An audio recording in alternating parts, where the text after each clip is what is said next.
In this example, we're going to find the coordinates of a point on a circle with a radius of 30 and a corresponding to an angle of 205 degrees. So the first thing I want to note is, where is this angle? So if I drew the Cartesian coordinate plane, and again, all students take calculus, and here's 0, 90, 180, and 270 degrees, and then 360. So where is this angle of 205? So this is somewhere in the third quadrant, right? But if we look at the reference angle from 180 degrees, we get 25 degrees. So we're going to be using this in our formula. And also notice, because they're asking for x and y, let's now start talking about what that actually means. In the unit circle, x is equal to cosine of theta and y is equal to sine of theta, right? Because the radius is 1. But the moment you change the radius, these two coordinates change a little as well. So if I wanted to add another different radius,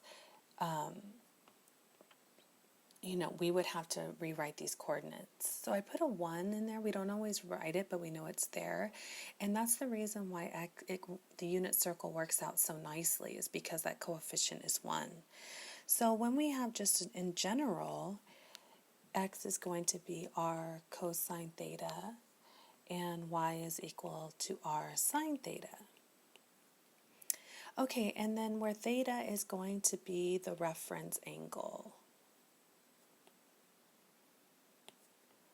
Well, we found that reference angle, right? The reference angle was 25 degrees. Our radius in this case given to us as 30. And now we're ready to go ahead and find those x and y coordinates in the circle. Now I want you to notice one thing though, that this point is here in the third quadrant, where sine and cosine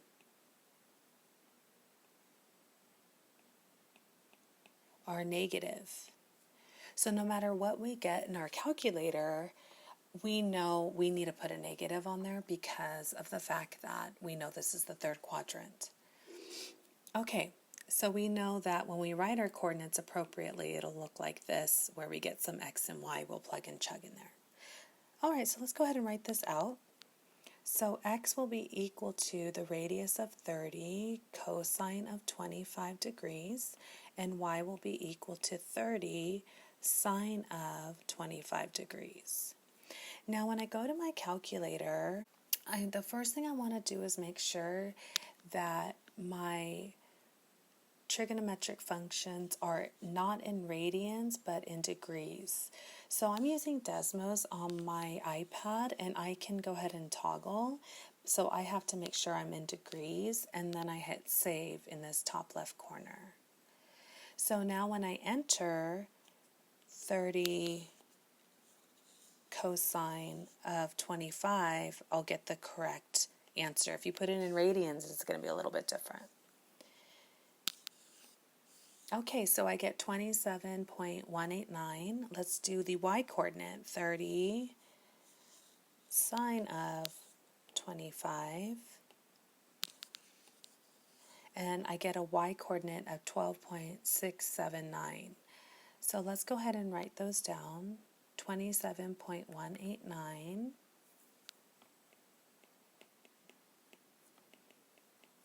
and y equals 12.679.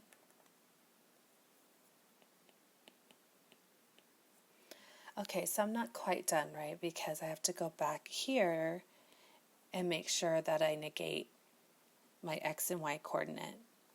So the ordered pair x, y would be negative 27.189, negative 12.679.